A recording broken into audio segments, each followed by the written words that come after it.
उत्तर प्रदेश की राजनीति में एक ऐसा नाम भी है जिसकी चर्चा भले ही बड़े राजनीतिक दलों जितनी सुर्खियों में ना होती हो, लेकिन चुनावी मैदान में उसकी मौजूदगी लगातार दर्ज होती रही है। एक ऐसा राजनीतिक दल जो समाज के हर वर्ग को साथ लेकर चलने का दावा करता है, संगठन के विस्तार के साथ अपनी जड़ों को मजबूत कर रहा है और प्रदेश की राजनीति में अपनी अलग पहचान स्थापित करने के लिए निरंतर प्रयासरत है। हम बात कर रहे हैं सबका दल यूनाइटेड की। आज न्यूज नेशन 81 के स्टूडियो में हमारे साथ मौजूद हैं सबका दल यूनाइटेड के राष्ट्रीय अध्यक्ष प्रमोद लोधी जी। आइए उनसे विस्तार से बात करते हैं और जानते हैं उनके राजनीतिक सफर, पार्टी की विचारधारा, संगठन के विस्तार, आगामी चुनावी रणनीति और उत्तर प्रदेश की राजनीति को लेकर उनके विजन के बारे में। सबसे पहले प्रमोद लोधी जी, न्यूज नेशन 81 में बहुत बहुत स्वागत है आपका। बहुत बहुत धन्यवाद जो आपके चैनल के माध्यम से आज हमें मौका मिला है। बिल्कुल, तो दर्शकों को बताइए प्रमोद जी कि सबका दल यूनाइटेड क्या है और किन उद्देश्यों के साथ राजनीति में आप उतरे हैं। सबका दल यूनाइटेड एक राजनीतिक पार्टी है जिसका उद्देश्य है कि जो समाज के वंचित वर्ग हैं उनकी संख्या के हिसाब से उनकी हिस्सेदारी हो और उनको हक अधिकार मिले। अच्छा प्रमोद जी, जैसे कि आगामी विधानसभा चुनाव को लेकर आपकी पार्टी की ये क्या तैयारियां हैं, क्योंकि आप 2017 से चुनाव लड़ते आ रहे हैं, अभी तक आपने लगभग 4 चुनाव लड़े हैं, 2 विधानसभा चुनाव और 2 लोकसभा, लेकिन कहीं भी आपको बहुमत मिलता हुआ नहीं दिख रहा है। तो आगे आने वाले समय में विधानसभा चुनाव के लिए क्या क्या तैयारियां आपकी? अभी बहुत चीजें बदल रही हैं। 2017 से लेके 2022 तक भारतीय जनता पार्टी ने जो झूठे वादे और जनता को गुमराह किया है वो समाज समझ रहा है। आज प्रदेश के हालात कैसे हैं वो किसी से छिपे नहीं हैं और आने वाला जो 2027 का चुनाव है वो बेहतर होगा। हम लोग लगातार काम कर रहे हैं, समाज की छोटी से छोटी बड़ी बड़ी समस्याओं पे हम लोग खड़े नज़र आ रहे हैं। लगातार हमारा लोगों के बीच में निरंतर हम लोग काम कर रहे हैं और 2027 बहुत ही बेहतर होगा। अच्छा, जैसे कि प्रमोद जी हम लोग जानते हैं और कहीं ना कहीं आप भी देखते हैं कि उत्तर प्रदेश में वर्तमान में क्या है कि भाजपा, सपा और बसपा का ज्यादा प्रभाव देखा जा रहा है। तो क्या आपकी पार्टी किसी बड़े राजनीतिक यानी कि गठबंधन का हिस्सा बनने के पर विचार कर रही है या अकेले ही चुनाव की तैयारी करेगी लड़ने की? यदि कोई बड़ी पार्टी हमारी पार्टी से गठबंधन को तैयार है, सम्मानजनक मुद्दों से लेकर सीटों पर बात बनती है, तब तो हम गठबंधन करेंगे, नहीं तो हम लोग पूरी मजबूती से अपने दम पर 2027 की तैयारी कर रहे हैं। जी, आज उत्तर प्रदेश में कानून व्यवस्था को लेकर जो है विपक्ष लगातार हमला कर रहा है। जो सत्ता पक्ष है उन पर भाजपा कहती है कि व्यवस्था में सुधार हुआ है, इस पर आप क्या कहना चाहेंगे? हालत बद से बदतर होते जा रहे हैं। आज नौजवान से बेरोजगार है। हालत यहाँ तक बिगड़े कि भारतीय जनता पार्टी ने जो पहली चोरी की वो बोरी से की। 50 किलो की यूरिया की बोरी थी, आज वो 45 किलो की हो गई। फिर चंदा से चोरी की, आज चढ़ावा चोरी कर रही है। और पिछड़ा और जो दलित समाज है, जो शोषित समाज है, वो भाजपा से नाराज है। और हमारे लिए प्लस पॉइंट ये है कि जो भारतीय जनता पार्टी से नाराज है, जो समाजवादी पार्टी से नाराज है, वो लोग हमारे साथ खड़े हो रहे हैं और कारवां बढ़ रहा है। आपने देखा भी होगा कि 8 फरवरी को हम लोगों ने एक कार्यक्रम इटावा में किया। इटावा के नवोज पंडाल में हम लोगों ने कार्यक्रम किया। एक बड़ी संख्या में जन सैलाब उमड़ा। बीते दिन अभी प्रदेश के मुख्यमंत्री जी ने उसी मैदान में कार्यक्रम किया, उनका कार्यक्रम हमसे कमज़ोर रहा। तो कहीं ना कहीं सबका दल यूनाइटेड मजबूती से काम कर रही है और सबका दल का मुख्य जो विजन है, जो मुख्य उद्देश्य है कि हमारे देश के जो लोकसभा के सदस्य हैं, जो राज्यसभा के सदस्य हैं, जो विधान परिषद के सदस्य हैं, जो विधानसभा के सदस्य हैं, इन सबकी वेतन भत्ता बंद होना चाहिए। उस वेतन भत्ता को बंद करके स्वास्थ्य, शिक्षा, रोजगार लोगों को मिले। आवश्यकता नहीं है, विधायक और सांसद जो है वो सेवक है, सेवा फ्री में करनी चाहिए। उसको पैसे किस बात के चाहिए? देश पर लोड बढ़ रहा है, देश कर्ज में जा रहा है। अब राजनीति व्यापार बन चुकी है और हम लोग इसके खिलाफ हैं। हम लोग बहुत जल्द बड़े पैमाने पर देशव्यापी आंदोलन शुरू करेंगे कि देश में जितने भी विधायक और सांसद हैं, इन सबका वेतन भत्ता बंद होना चाहिए। ये समाज के लिए, देश के लिए सेवा करें। बिल्कुल। अच्छा प्रमोद जी, आपकी पार्टी खुद को सबका दल कहती है। क्या वास्तव में आपकी राजनीति जाति से ऊपर उठकर सभी वर्गों को साथ लेकर चलने की है, या केवल पिछड़ा वर्ग की राजनीति करेंगे? और पिछड़ा वर्ग की राजनीति तो वैसे भी बाकी तमाम सारी पार्टियां कर रही हैं, तो उनमें और आप में क्या अंतर रहेगा? हमारा साफ साफ कहना है कि जिसकी जितनी संख्या भारी उसकी उतनी हिस्सेदारी। उत्तर प्रदेश में लगभग 1581 थाने हैं, उत्तर प्रदेश में 822 ब्लॉक हैं, उत्तर प्रदेश में करीब 351 तहसीलें हैं और 75 जिलों में जो ब्यूरोक्रेसी की व्यवस्था है, आप देखिए उसमें कितने पाल समाज के लोग हैं, उसमें कितने लोधी समाज के लोग हैं, उसमें कितने मौर्य समाज के लोग हैं, उसमें कितने प्रजापति समाज के लोग हैं, उसमें कितने सेन सविता समाज के लोग हैं, उसमें कितने वाल्मीकि समाज के लोग हैं, उसमें कितने कोरी समाज के लोग हैं, उसमें कितने धानुक समाज के लोग हैं और उसमें कितने धोबी समाज के लोग हैं। हमारा जो उद्देश्य है कि संख्या के आधार पर हिस्सेदारी मिलनी चाहिए,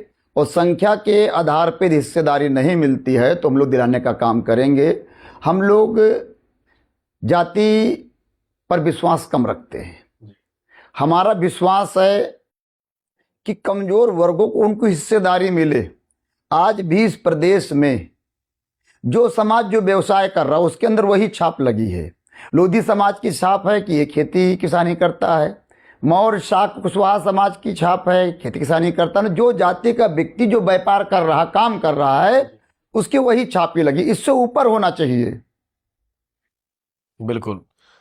अच्छा प्रमोद जी, एक बात बताइए, जैसे कि अभी तैयारी तो खैर विधानसभा चुनाव की चली रही है। अगर जनता जो है अगर भाजपा से नाराज होगी तो उनके पास एक ऑप्शन रहेगा कि वो बसपा या सपा को भी चुन सकती है। तो आपकी पार्टी को क्यों चुने, या ऐसा क्या आप मतलब लेकर आ रहे हैं? 3-4 कारण है। पहला तो ये है कि जिस समुदाय से हम आते हैं वो समुदाय बहुत बड़ी संख्या में है। उत्तर प्रदेश में 212 विधानसभा ऐसी हैं जहां पर हमारा समुदाय 10,000 से लेकर 1.5 लाख है। करीब 140 से 45 सीटें ऐसी हैं जहां पे 50,000 से लेकर हम 1.5 लाख हैं। उत्तर प्रदेश के 45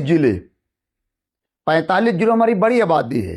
जैसे आपका अलीगढ़, बुलंदशहर, रामपुर, आपका शाहजहांपुर, पीलीभीत, बरेली, बदायूं, झांसी, ललितपुर, आपका हमीरपुर, मोहबा, चित्रकूट और फतेहपुर, बांदा, कौशाम्बी, रायबरेली, लखनऊ, हरदोई, उन्नाव, बाराबंकी, बहराइच, आगरा, मैनपुरी, इटावा, कन्नौज, मथुरा, ऐसे सिद्धार्थनगर, गोंडा, संत कबीर नगर, इतने प्रदेश में 45 जिलों में इतनी बड़ी हमारी आबादी है और करीब 140 से 50 सीटें जहां पर हम निर्णायक भूमिका में हैं। आपका दिबियापुर विधानसभा क्षेत्र, औरैया विधानसभा क्षेत्र, इटावा विधानसभा क्षेत्र,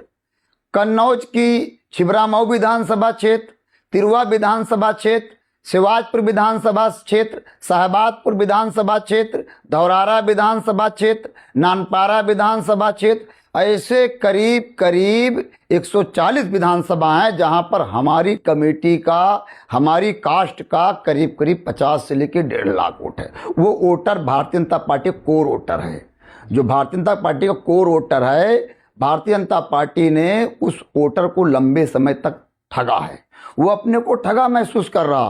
वो आज वो वोटर हमारे संग खड़ा हुआ है। उस वोटर के सैलाब को देखकर आज हमारे संग जो पिछड़े समाज जो जातियां हिस्सेदारी से वंचित हैं, ऐसे प्रजापति समाज, सेन सविता समाज, पाल समाज, आपका कोरी समाज, धानुक समाज, धोबी समाज, ये समाज आज हमको बड़ी संख्या में सबका दल के संग जोड़ रहे हैं। तो उनको सबका दल में भविष्य दिख रहा है। हम बहुत कमज़ोर और ये कह लीजिए कि उस समुदाय से आते हैं जिसकी जहाँ पर गिनती नहीं होती। आज भी जितनी बड़ी मीडिया है वो मीडिया कभी दिखाती नहीं है कि लोधी समाज इस विधानसभा में 60,000 है। शाहजहांपुर में एक शहर की जो विधानसभा है उसमें हम 40 से 50,000, पूर्वा विधानसभा उन्नाव की जिसमें हम 1,80,000 हैं, कोई गिनती करने को तैयार नहीं। छर्रा विधानसभा, बरौली विधानसभा, अलीगढ़ में अतरौली विधानसभा, इसमें हम 1.5-2 लाख हैं। तो हम जिस समाज से आते हैं इस बहुत सीधा समाज है, खेती किसानी करने वाला समाज है, और सीधे समाज होने के कारण ये छोटे जो समाज हैं वो हमारे संग जुड़ रहे हैं, और वो इस विश्वास के संग जुड़ रहे हैं कि हिस्सेदारी मिले। हमारा उद्देश्य है, हमारा जो लक्ष्य है कि जितने कमज़ोर समाज आर्थिक रूप से, सामाजिक रूप से, राजनीतिक रूप से पिछड़े हैं उनको हम आगे बढ़ाकर उनको हिस्सेदारी दिलाएं, और उसी पर हम लोग चर्चा कर रहे हैं, बात कर रहे हैं। जी बिल्कुल। अच्छा, आपके अनुसार उत्तर प्रदेश की सबसे बड़ी समस्या क्या है जिसे आज तक पर्याप्त समाधान नहीं मिल पाया है? सबसे बड़ी समस्या शिक्षा है। आज इस देश का दुर्भाग्य है कि एक विद्यालय का से कबूतर पढ़ा रहा और एक विद्यालय का से कंप्यूटर पढ़ा रहा। जितना हमारे देश का क्रीमी लेयर तबका है उसके बच्चे आज विदेशों में पढ़ रहे हैं, और जो मीडियम वर्ग का बच्चा परिवार है वो बड़े बड़े स्कूलों में पढ़ा रहा है। आज जो विद्यालय हैं वो विद्यालय नहीं मॉल बन गए।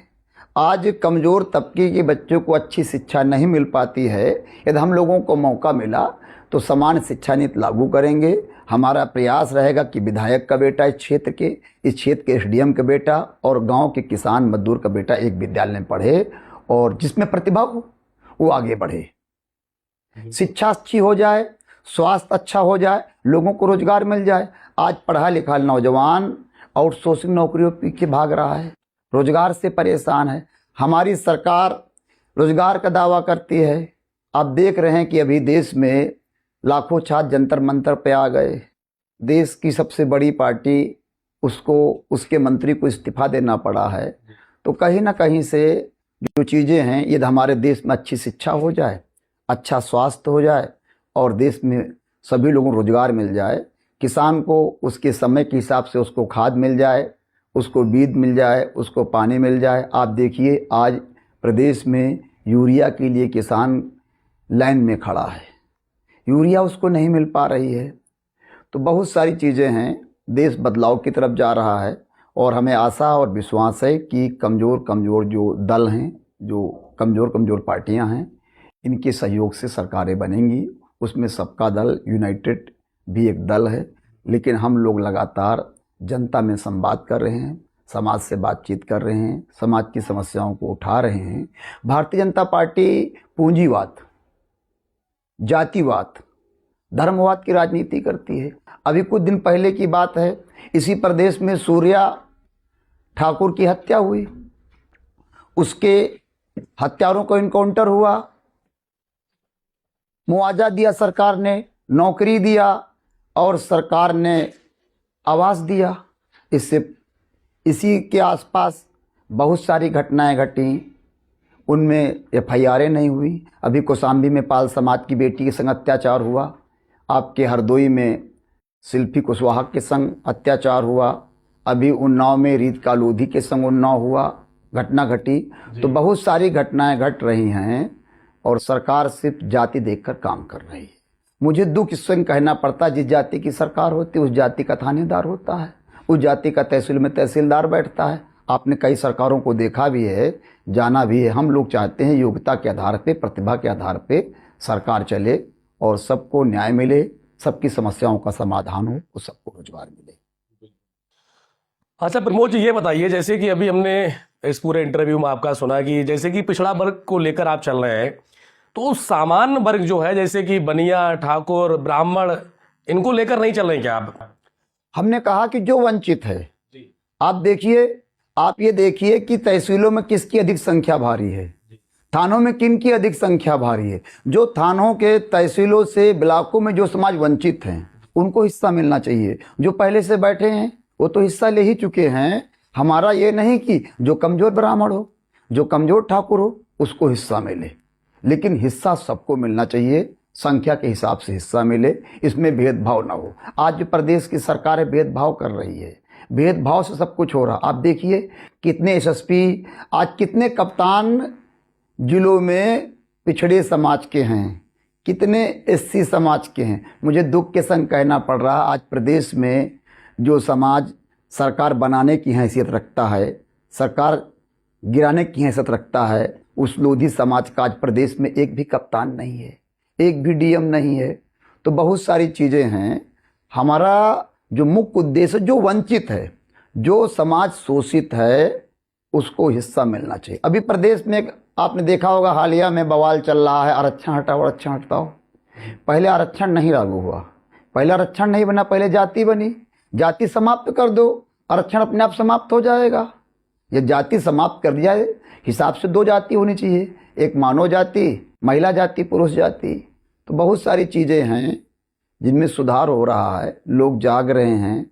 सोशल मीडिया से लेके आपके जैसे चैनल समाज को सही चीज़ दिखा रहे हैं। जो बड़े बड़े चैनल हैं वो सही बात नहीं दिखा रहे हैं, लेकिन आपके जैसे तमाम कई चैनल समाज को सही चीज़ दिखा रहे हैं और समाज जाग रहा है। जी। अच्छा प्रमोद जी, आखिर में क्या कहना चाहेंगे उत्तर प्रदेश की जनता से आप? हमारी उत्तर प्रदेश की जनता से सबसे बड़ी अपील ये है कि उत्तर प्रदेश की जितनी भी जनता है 2027 के पहले पूरी प्रदेश की जनता, जितने भी हमारे सांसद हैं, जितने भी माननीय विधायक हैं, इनकी पेंशन बंद होनी चाहिए। और इस मुद्दे को लेकर हम बड़े पैमाने पर आंदोलन भी करेंगे। आवश्यकता पड़ेगी तो विधायक और सांसदों का घेराव करेंगे। संसद बंद होनी चाहिए। आज इस देश का, प्रदेश का नौजवान बेरोजगार घूम रहा है। आज इस प्रदेश का जो नौजवान है वो बेरोजगार है। कोई पिज्जा बेच रहा है, कोई जोमेटो दौड़ रहा है। तो ऐसी हालत आ गई। यदि इन सांसदों विधायकों की पेंशन बंद हो जाए तो देश में करोड़ रुपए बच जाएगा और देश हमारा आगे बढ़ जाएगा। और हम पूरे प्रदेशवासियों से भी अपील करते हैं कि ये सेवक हैं और सेवक जो है बिना धन के काम करता है। इनको आवश्यकता नहीं है कि ये तनख्वाह लें, भत्ता लें। इस पे दोष पे लोड पड़ रहा है, देश जो है कमज़ोर हो रहा है। तो हमारी प्रदेश की जनता से ही पूरी अपील, आपके चैनल के माध्यम से प्रदेशवासियों से अपील है कि अधिक से अधिक संख्या में इस चीज़ का समर्थन करें कि प्रदेश में जो विधानसभा और जो लोकसभा, जो राज्यसभा, जो विधान परिषद के मेंबर हैं, इनकी वेतन भत्ता बंद होना चाहिए। ये हमारी आखिरी अपील है। चलिए, बहुत बहुत धन्यवाद प्रमोद जी समय देने के लिए। बहुत बहुत धन्यवाद आपके न्यूज़ नेशन 81 को, जो आप लोगों ने हमको दिखाने बैठाने का काम किया, उसके लिए बहुत बहुत धन्यवाद।